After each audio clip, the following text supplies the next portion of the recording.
Attention Deficit Hyperactivity Disorder, or ADHD, is one of the most common childhood disorders and can continue through adolescence and adulthood.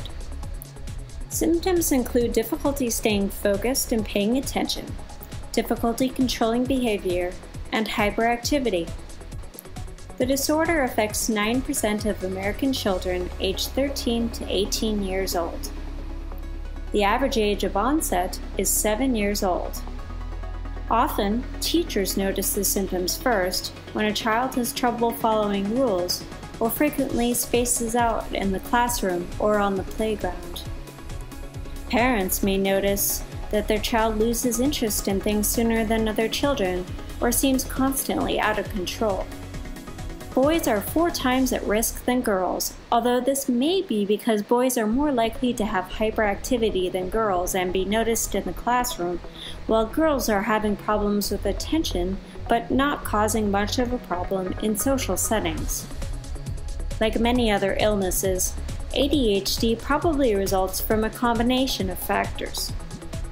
Genes do play a role, as ADHD often runs in families. There is a potential link between cigarette smoking and alcohol use during pregnancy causing ADHD in children. Children who have symptoms of inattention may be easily distracted, miss details, forget things, and frequently switch from one activity to another. They become bored with the task only after a few minutes unless they're doing something enjoyable. They have trouble completing or turning in homework assignments, and they often lose things like pencils, toys, and assignments. They can have difficulty processing information as quickly and accurately as others.